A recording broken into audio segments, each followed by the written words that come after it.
વિદ્યાર્થી મિત્રો, હું ગૌરવ ભટ્ટ ધોરણ 10 અને ધોરણ 12માં ગુજરાતી મીડિયમ અને ઇંગ્લિશ મીડિયમમાં ગુજરાતી વિષયનો અભ્યાસ કરાવું છું.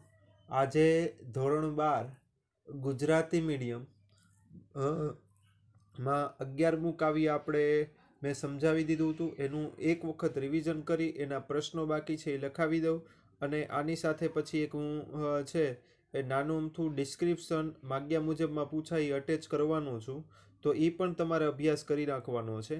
બરોબર છે. પછી આવતા લેક્ચરમાં છે નવો પાઠ કે નવું કાવ્ય કે જે હોય તે એ આવતા લેક્ચરમાં લેશું. આ લેક્ચરમાં આપણે આ રીતના કામ કરવાનું છે. તો જોઈએ છીએ ઉર્મિલા કાવ્ય નો પ્રકાર તમને ખબર છે કે ખંડ કાવ્ય છે. ઉર્મિલા કાવ્યનો પ્રકાર તમને ખબર છે કે ખંડ કાવ્ય છે. બરોબર. આ ખંડ કાવ્ય એટલે કે ઉર્મિલા ખંડ કાવ્યના કવિનું નામ બોટાદકર દામોદરદાસ ખુશાલદાસ બોટાદકર છે. બરોબર છે. પણ ખંડ કાવ્યના પિતા તરીકે કોઈ તમને પૂછવામાં આવે, ખંડ કાવ્યના બરોબર પિતા પૂછવામાં આવે, બરોબર, તો એ ખંડ કાવ્યના પિતા કોણ છે? તો મણિશંકર રત્નજી ભટ્ટ. ખંડકાવ્યના પિતા તમને કોઈ પૂછે કે ખંડકાવ્યના પિતા કોણ છે, તો ખંડકાવ્યના પિતા છે એ મણિશંકર રત્નજી ભટ્ટ છે. બરોબર છે. મણિશંકર રત્નજી ભટ્ટ. ફરીવાર ઉર્મિલા કાવ્યનો પ્રકાર છે, યાદ રાખજો, ખંડ કાવ્ય છે. એ ઉર્મિલા કાવ્યના ખંડ કાવ્યના કવિ દામોદર ખુશાલદાસ બોટાદકર છે અને એનું ટૂંકું નામ છે બોટાદકર છે. બરોબર છે. પણ ખંડ કાવ્યના પિતા કે તો મણિશંકર રત્નજી ભટ્ટ. મણિશંકર રત્નજી ભટ્ટ અને એનું ઉપનામ છે એ કાંત છે. એનું ઉપનામ કાંત છે. બરોબર છે. પછી એમને છે એમનો જન્મ તમને ખબર છે પેલા કહેવાય બોટાદમાં થયો હતો. 6 ધોરણ સુધી અભ્યાસ કર્યો હતો. સંસ્કૃત ભાષાના અભ્યાસી છે. એનું મુખ્ય ક્ષેત્ર કવિતા ક્ષેત્ર રહેલું છે. ગૃહ અને ગ્રામ્ય જીવનના કવિ છે. પછી કાવ્ય સંગ્રહમાં સ્ત્રોત શિવની છે, નિર્જળીની છે, રાસ તરંગીણી છે, સેવલીની છે. આ બધા એના છે કાવ્ય સંગ્રહો છે. બરોબર છે. એનો પ્રકૃતિ અને ગ્રામ્ય જીવનની વાત કરી છે. એનો એક કાવ્ય પ્રકાર છે રાસ છે. બરોબર છે. હવે તમે એ જુઓ કે ઉર્મિલા છે એના હૃદયમાં શોક ભરાઈ ગયો તો કોઈ અજાણતી બીકને કારણે, અને એનું હૃદય દુઃખને કારણે કે કંઈ બીકને કારણે છે કંપન અનુભવતું હતું, ધ્રુજારી અનુભવતું હતું. બરોબર છે. હૃદયમાં જુદી જુદી ચિંતાઓ ઉઠતી હતી અને રાજ્યસભામાં કે રાજસભામાં છે શું ઘટના બને છે એ ઘટના સાંભળવા માટે છે એ ધીરે ધીરે પ્રયત્ન કરતી હતી. પણ એને ખાસ શું થઈ રહ્યું છે એ સંભળાતું નહોતું. પણ અચાનક જ તે છે એનો પતિ હાથમાં ધનુષ્ય લઈને, એનો પતિ એટલે કે લક્ષ્મણ હાથમાં ધનુષ્ય લઈને અને વનના વાઘા પહેરીને આવે છે ત્યારે એના મનમાં બધી બાબત સ્પષ્ટ થઈ જાય છે કે એના પતિ છે એ વનમાં જાય છે. બરોબર. અને એ જાણતા જ તે એના શરીરમાં વજ્રાઘાત થાય છે અને શરીર છે એ દુઃખ અનુભવે છે. બરોબર. મનમાં અવનવી ચિંતાઓ થાય છે, મનમાં ખરાબ વિચારો આવે છે. તોય તે એના પતિને આ બધી બાબતો છે એના મુખ સામે સ્પષ્ટ ન થાય એટલા માટે એ પોતે છે એ પતિ સામે ટટ્ટાર બનીને કાંઈ ચિંતાનો ભાવ દેખાડ્યા વગર ઊભી રહે છે. બરોબર. અને પતિ છે એને વર્ણન કરે છે કે પોતે શા માટે ને ક્યાં જઈ રહ્યો છે. તો પોતે એમ કહે છે કે એની પત્નીને વાલી શબ્દ, ઉર્મિલાને છે વાલી શબ્દ છે એ પ્રયોગ કરી, વાલી શબ્દ પ્રયોગ કરી, બરોબર છે, અને કહે છે કે હું રામ વનમાં જાય છે, રામ અને સીતા, તો એની સેવા કરવા માટે વનમાં જઈ રહ્યો છું. બરોબર. પછી આગળ એવું બને છે અને સાથે બીજા ઘણા બધા કારણો આપે છે કે ભાઈ મારે તારી સંમતિ માંગવા આવવું જોઈએ અને તું એવું ન વિચારતી કે ભાઈ છે એ તે ક્યાંક ખરાબ કર્યું છે, તે ક્યાંક ખોટું કર્યું છે એટલે હું તને છોડીને જાઉં છું, એવું જરા પણ નથી. પણ મારે નાનો ભાઈ છું એનો મોટા ભાઈ પ્રત્યેનો ધર્મ, ભાઈ ભાભી પ્રત્યેનો ધર્મ નિભાવવો પડે એટલા માટે મારે તને છોડીને જવું પડે છે. બરોબર છે. એ વાત એ કરે છે. પછી આવું સાંભળીને એને જે મનમાં જે શંકા હતી ઉર્મિલાને એ સાવ સ્પષ્ટ થઈ જાય છે. એટલા માટે હવે છે એની શરીરની હાલત કઈ થાય છે કે કોઈ દી આ સપનામાં નહોતું વિચાર્યું, મનમાં તે છે આવી ધારણા નહોતી રાખેલી, એવી સર્પદંશ જેવી હાલત સાંભળી એનું શરીરમાં જે ધમનીઓમાં લોહી દોડી રહ્યું હતું એ ધમનીઓનું લોહી છે એ ખરેખર એ કહેવાય ને કે પાણીમાં રૂપાંતર થઈ જાય એવી શરીરની હાલત થઈ જાય છે. એના આંખ અને મન છે એ આઘાતને કારણે ફાટી ગયા હોય એવું લાગે છે, અને દેહ સ્થિર રહી શકતો નથી, એનું શરીર સ્થિર રહી શકતું નથી. એનું શરીર છે એ લાકડાની પૂતળીની જેમ છે, સ્તબ્ધ બની જાય છે, ટટ્ટાર બની જાય છે, કંઈ હલનચલન કરી શકતું નથી. અને એક ધારું એના પતિ સામે છે એ શું વિચારે છે, એ શું નિર્ણય લે છે, એના મુખ સામે જોઈને છે ક્યાંક ધારણા કરવા માટે છે એ એનું મુખ વાંચી રહી છે. તો પણ આવી સ્થિતિમાં પણ છે એ કોઈ પણ પ્રકારનો દુઃખનો પોકાર કરતી નથી, કોઈ પણ પ્રકારની રોકકળ કરતી નથી, કે સ્નેહની કોઈ બીજી ત્રીજી છે ભાવના દેખાડતી નથી. અને સ્નેહમાં શૌર્ય ધારણ કરીને છે એ ટટ્ટાર એના પતિ સામે આ પોતાનો જ દુઃખનો ભાર પોતે ઝીલીને ઊભી છે. બરાબર. અને સ્નેહ ગર્વ, પોતે એટલો સ્નેહ કરે છે, એનો ગર્વ દેખાડ્યા વગર, કોઈ પણ પ્રકારનો સ્નેહ સ્નોક દેખાડ્યા વગર છે એ જેમ છે વીર વ્યક્તિ છે પોતાની ઉપર વરસતા હજારો બાણ ઝીલી લે, એવી રીતે આ પોતે પણ છે એના શરીરમાં છે અચાનક આવી પડેલું, એના મનમાં, એના હૃદયમાં અચાનક આવી પડેલો આઘાત છે એ ઝીલી લે છે. અને જ્યારે આવું થાય છે ત્યારે લક્ષ્મણને જવાનું પેલું જે ચેતવણી ઘંટ છે એ વાગે છે. અને ત્યારે જ તે લક્ષ્મણના મનમાં મુખમાંથી છે ધીમે ધીમે શબ્દો સરી પડે છે. બરાબર. અને એ કહે એની પત્ની ઉર્મિલાના મુખમાંથી છે શબ્દો સરી પડે છે. અને એના પતિને કહે છે કે વહાલા સંબોધન કરીને કહે છે, તમારે છે જંગલમાં 14 વર્ષનો વનવાસ છે રામ અને સીતાને થયો છે. બરાબર. તો નાના ભાઈ તરીકે એ જવું છે એ ખ્યાલ છે. બરાબર. પણ તમને રોકતા, આવા કાર્ય માટે તમને રોકતા છે એ મારીથી શક્ય નથી, કારણ કે તમે સત્કાર્ય કરવા જાઓ છો. બરાબર. ભાઈ ભાભીની સેવા કરવા જાઓ છો. બરાબર. એ કાર્ય માટે છે એ રોકવા માટે હું સક્ષમ નથી ને મારે રોકવા જોવે પણ નહીં. અને તમને છે તમારું તમને રામ અને સીતાને છે વનમાં જવાનું એક પેલું કહેવાય કે શું કહેવાય, સજા મળી કે જે કયો એ. બરાબર. અને તમને એનાથી દુઃખ થયું, પણ તમારો દુઃખનો ઉકેલ તમે છે વિચાર્યો તો મળી ગયો કે ભાઈ ભાભીની સેવા કરવા જાઓ તો તમારો દુઃખ છે એ ઓછું થયું. એટલે એમાં હવે હૃદયમાં હું વૃદ્ધિ કરવા માંગતી નથી. બરાબર. મારે જે કંઈ કદાચ કહેવાનું હોય તો હું છે એ મારા હૃદયની અંદર જ રાખું છું, અને તમારી સાથે આવવાનું પણ હઠ કરીશ નહીં.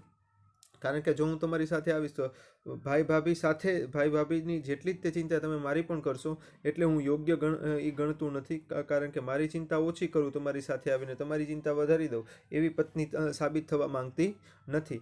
પછી આ વાત સાંભળીને લક્ષ્મણ ખુશ થાય છે અને એને દેવી તરીકે સંબોધન કરીને કહે છે કે તું અજોડ છે, તું અનોખી છે. બરાબર. અને આ ધર્મનું જે સંકટ આવ્યું છે, બરાબર, એ સંકટ તું સમજી શકી છો.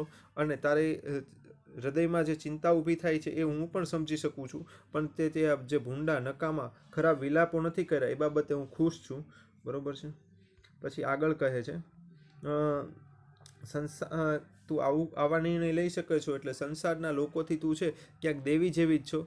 મને પહેલાં લાગતું હતું કે હું તારી નજીક આવીશ એટલે તું મારે જે ફરજ છે ભાઈ ભાભી પ્રત્યેની એ તારા ભૂંડા વિલાપો કરીને, તારે છે આગ્રહો કરીને તું હણી નાખીશ. બરાબર છે.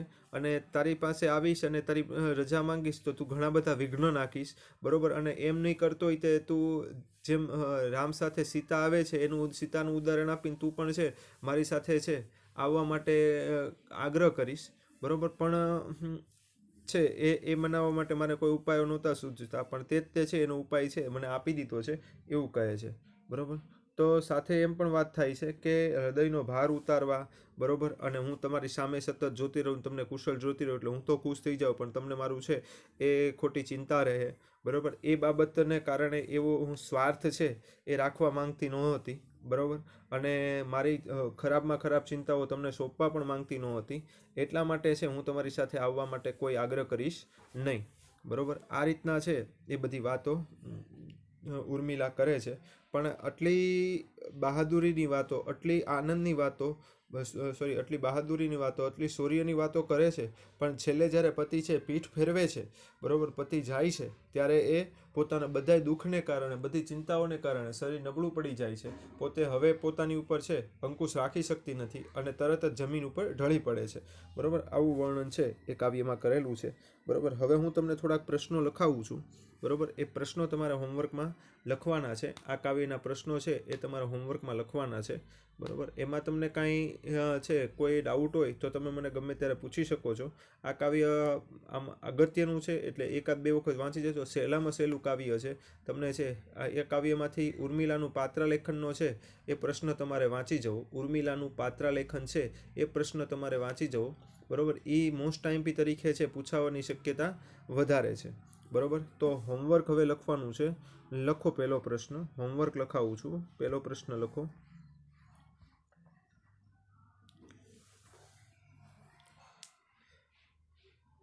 ઉર્મિલા લક્ષ્મણને કયું સંબોધન કરે છે?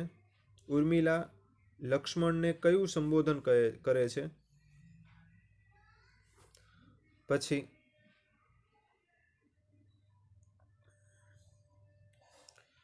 ઉર્મિલા કયો હઠ કરતી નથી? ઉર્મિલા કયો હઠ કરતી નથી?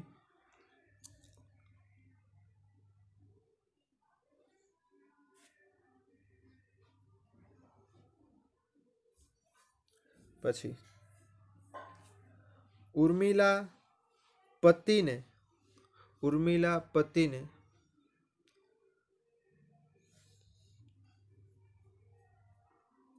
ચિંતા દઈ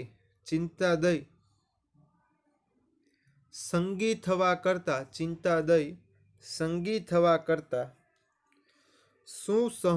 શું ઈચ્છે છે?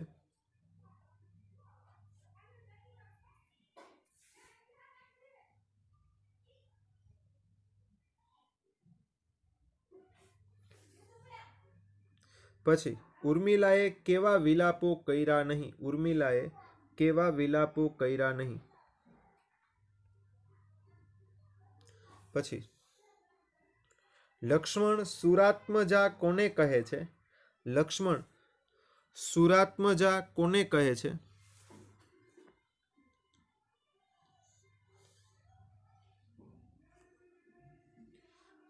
પછી કોનો દાખલો આપી ઉર્મિલા સાથે આવશે? કોનો દાખલો આપી ઉર્મિલા સાથે આવશે એવી લક્ષ્મણને શંકા હતી.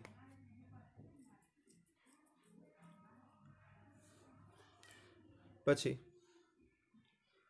ઉર્મિલાના અંતરમાં કઈ વાસના નથી? ઉર્મિલાના અંતરમાં કઈ વાસના નથી?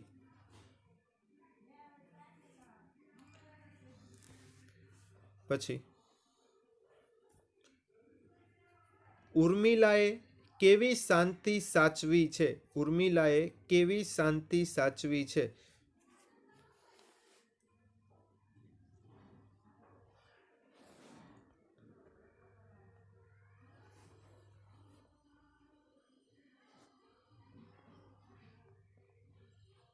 પછી ઉર્મિલાએ લક્ષ્મણ માટેની કઈ બાબતો ઉચિત ગણી નથી?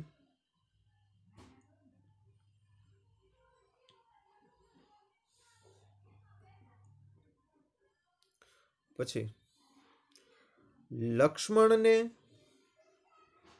લક્ષ્મણને ઉર્મિલાને શું કેવું વ્યર્થ લાગે છે? લક્ષ્મણને ઉર્મિલાને શું કહેવું વ્યર્થ લાગે છે?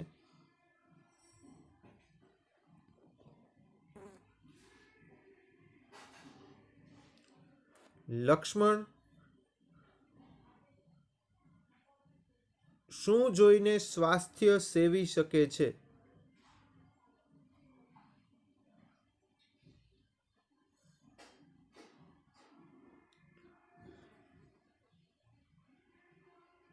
પછી લક્ષ્મણ જેવી પીઠ ફેરવે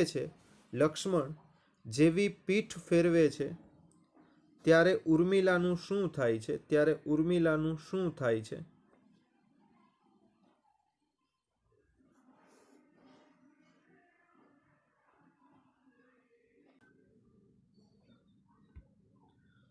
જો આ કાવ્ય અહીંયા પૂરું થઈ જાય છે. હું સ્વાધ્યાયના પ્રશ્નો ટીક કરાવી દઉં છું, બરોબર છે. અને પછી આની સાથે છે એક સોનેટના ડિસ્ક્રિપ્શનનો વિડીયો છે, એ મેં બનાવેલો છે, એ જોડેલો છે, તો તમે એ જોઈ લેજો, બરોબર છે. અને એમાં પણ પ્રશ્ન હોય તો છે પૂછજો ને. મેં જે સોનેટનું ડિસ્ક્રિપ્શન બોલ્યો છું એ તમારી બુકમાં લખી નાખજો, બરોબર છે. હવે ટીક કરી નાખો. ભીતિ, ભીતિ, પછી વજ્રપાત, વજ્રપાત, ભીતિ, વજ્રપાત,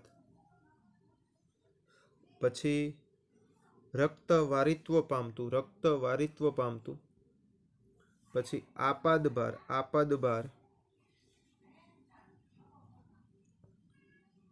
આપાદભાર, બરોબર છે. આટલું. પછી સ્વાધ્યાયમાં જોઈએ. સ્વાધ્યાયમાં પ્રશ્ન ટીક કરી નાખો. પહેલો અને ત્રીજો પ્રશ્ન, પહેલો અને ત્રીજો પ્રશ્ન, બીજાનો પહેલો પ્રશ્ન, બીજાનો ત્રીજો પ્રશ્ન,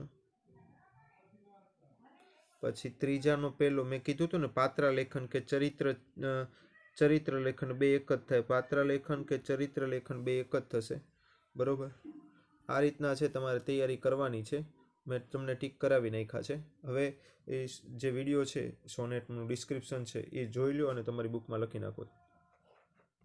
તો સ્ટુડન્ટ્સ, આપણે હમણાં જ તે પહેલી 15 મિનિટમાં છે એ તમને ખ્યાલ છે કે 12મો પાઠ પૂરો કર્યો, જે તમારી માટે છે એ પ્રશ્નની દ્રષ્ટિએ કોઈ અગત્યનું નથી પાઠ, બરોબર છે. 12મા પાઠમાંથી વ્યાકરણ મેં તમને ટીક કરાવ્યું છે, એમાં એક વખત નજર ફેરવી જવી, બરોબર છે. એટલે કદાચ છે એમાંથી એકાદ બે પ્રશ્નો વ્યાકરણના પૂછાઈ ગયા હોય તો તમને કોઈ આશ્ચર્ય ન થાય કે તમને છે એ કોઈ પણ પ્રકારનું છે એ અનર્ગત ન થાય. એટલે વ્યાકરણના પ્રશ્નો છે એ તૈયાર કરી જવા. મેં તમને એ 15 મિનિટમાં કરાવ્યું. પછી સાથે એમ પણ કીધું હતું કે હું તમને હવે જે નવું પાઠ કે કાવ્ય ભણાવીશ, બરોબર, એ પાઠ કે કાવ્ય તમને પરીક્ષામાં પૂછાશે એવું હું પાઠ કે કાવ્ય લઈશ, બરોબર છે. તો એ પાઠ કે કાવ્ય ભણીએ એ પહેલાં તમારો બધાનો પ્રશ્ન હતો, ઇંગ્લિશ મીડિયમવાળાનો પ્રશ્ન હતો, બરોબર, કે સર કયા ચેપ્ટર પરીક્ષામાં છે એ એક વખત કહી દો ને, બરોબર. તો હું અત્યારના છે સ્ક્રીન રેકોર્ડરની સ્ક્રીન ઉપર જ તે કયા ચેપ્ટર પૂછાવાના છે ને એ લખું છું. ઇંગ્લિશ મીડિયમમાં કયા ચેપ્ટર પૂછાવાના છે એ સ્ક્રીન રેકોર્ડરની સ્ક્રીન ઉપર લખું છું, કે જે તમે તમારી ટેક્સ્ટ બુકમાં પહેલા પેજે લખી નાખો અથવા ફેરબુકમાં પહેલા પેજે કે કોઈ પણ જગ્યાએ છે તમે લખી નાખો. અને આમાં એ ખાસ ધ્યાન રાખવું કે તમારે આમાં આ આગ્રહ છે આની સિવાયના ચેપ્ટર છે જે નથી પૂછાવાના, એમાંથી મોટા પ્રશ્નો, ટૂંકમાં જવાબના પ્રશ્નો કે એક બે વાક્યના પ્રશ્નો કે માગ્યા મુજબ એમાંથી કાંઈ નથી કરવાનું, બરોબર. વ્યાકરણમાં એક નજર ફેરવી લેવાની છે કે પછી તમે બંને બ્લેમ ન કરો. અને બીજું એ કે તમને પણ છે એક આશ્ચર્ય ન થાય કે આ કયા પાઠનું છે, આવું તો કાંઈ આવ્યું નથી, બરોબર છે.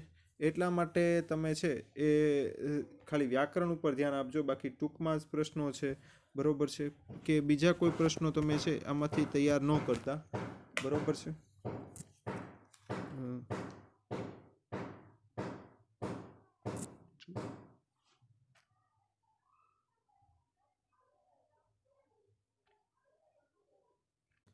વેરી સોરી, તમારી સામે થોડી સ્ક્રીન છે આડી થઈ ગયેલી હતી, બરોબર. એટલું ચલાવી લેજો, નહીં તમારે ફરીથી એટલું વિડીયો બનાવવો પડશે, એટલા માટે.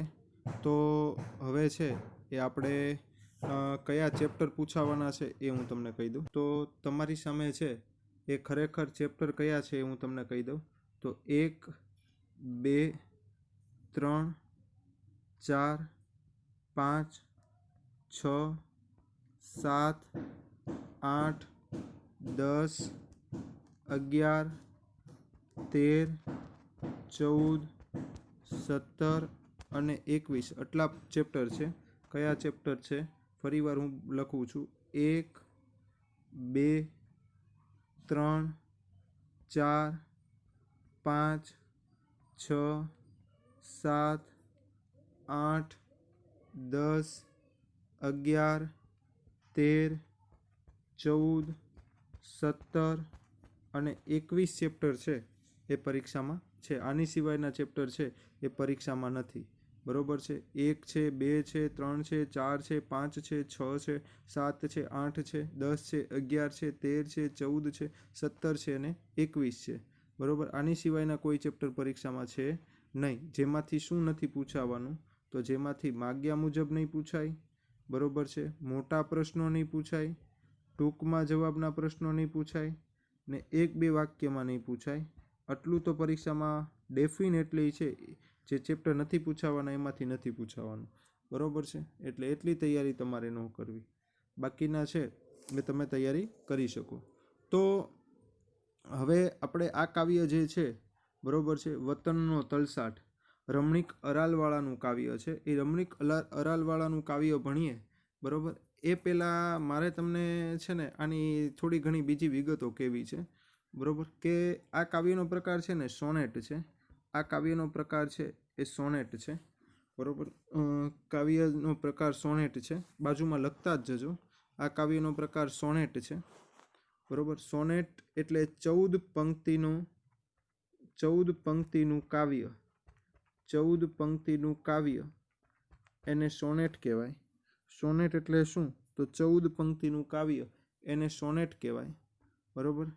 સોનેટ જોઈએ ને તો ગુજરાતમાં શરૂઆત કરાવનાર, સોનેટની ગુજરાતમાં શરૂઆત કરાવનાર બલવંતરાય કલ્યાણરાય ઠાકોર।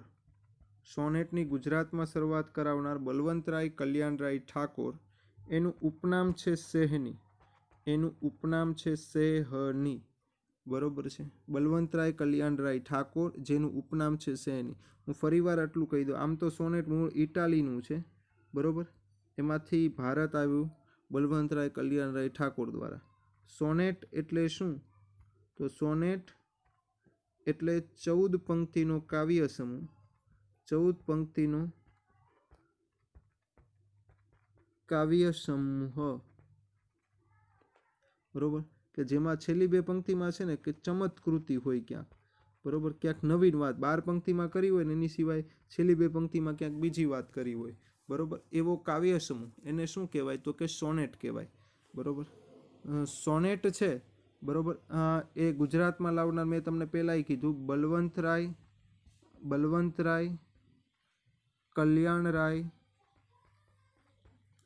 ઠાકોર, ગુજરાતમાં લાવનાર, અને એનું ઉપનામ છે સેહની, એનું ઉપનામ છે સેહની, બરોબર છે, એનું ઉપનામ છે સેહની। હવે સોનેટના મૂળ 3 પ્રકાર છે। કેટલા પ્રકાર છે સોનેટના? 3 પ્રકાર છે। પહેલું છે શેક્સપિયરન સોનેટ। શેક્સપિયર નામનો છે એક નાટ્યકાર થઈ ગયો, બરોબર છે। એને ઓથેલો, મર્ચન્ટ ઓફ વેનિસની બધા નાટક લખ્યા છે, શેક્સપિયર છે।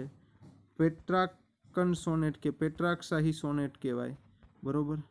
અને ત્રીજું છે, ત્રીજું સોનેટ અસામાન્ય સોનેટ। આ 3 પ્રકારના સોનેટ છે। પહેલું સોનેટ છે એ શેક્સપિયરન સોનેટ છે, બીજું સોનેટ છે એ પેટ્રાર્કશાહી સોનેટ છે, અને ત્રીજું સોનેટ છે એ અસામાન્ય સોનેટ છે। આ 3 પ્રકારના સોનેટ છે, બરોબર। શેક્સપિયરન સોનેટ એટલે શું? તો કે જેમાં 4, 4, 4 અને 2 એમ છે 14 પંક્તિ થાય ને એવા સોનેટને શેક્સપિયરન સોનેટ કહેવાય, શેક્સપિયર સોનેટ કહેવાય, બરોબર છે। કઈ રીતના? તો કે 4, 4, 4 અને 2 પંક્તિ થાય એવા સોનેટને શેક્સપિયર સોનેટ કહેવાય, બરોબર છે।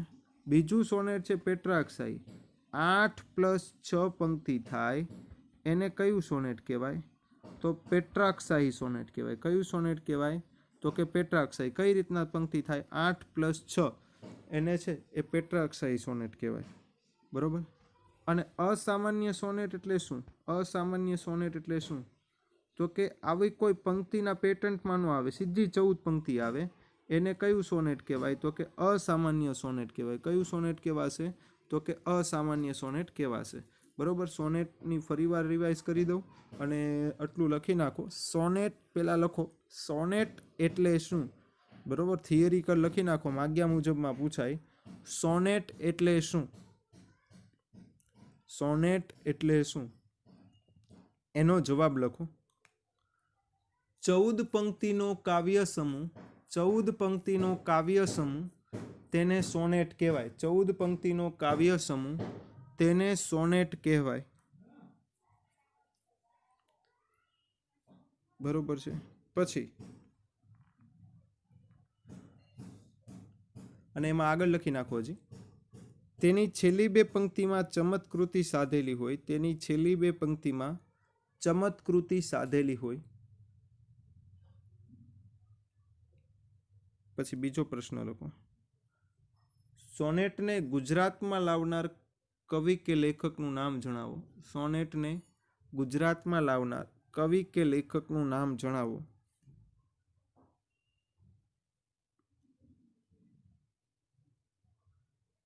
તો લખો. સોનેટને ગુજરાતમાં લાવનાર કવિ બલવંતરાય કલ્યાણરાય ઠાકોર છે. સોનેટને ગુજરાતમાં લાવનાર કવિ બલવંતરાય કલ્યાણરાય ઠાકોર છે. અને તેનું ઉપનામ સેહની છે. તેનું ઉપનામ સેહની છે. સેહની. પછી સોનેટના કેટલા પ્રકાર છે? સોનેટના કેટલા પ્રકાર છે?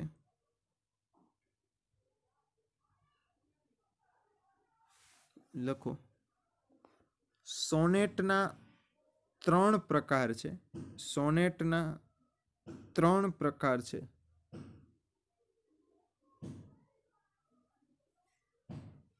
પછી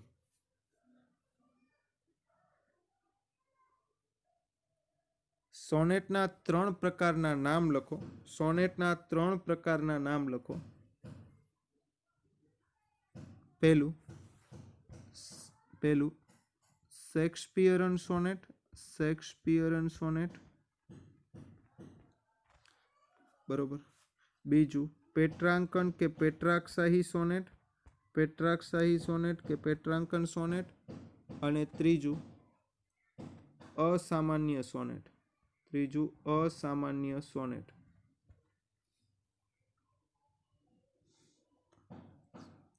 હવે આમ લખો. શેક્સપિયરન સોનેટ.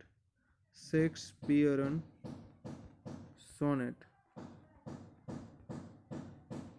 4 4 4 અને 2 પંક્તિ. 4 4 4 અને 2 પંક્તિ. બીજું પેટ્રાંકન સોનેટ લખો. પેટ્રાંકન સોનેટ. પેટ્રાંકન સોનેટ 8+6 પંક્તિ. પેટ્રાંકન સોનેટ 8+6 પંક્તિ.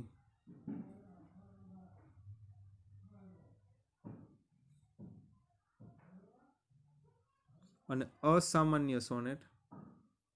અસામાન્ય સોનેટ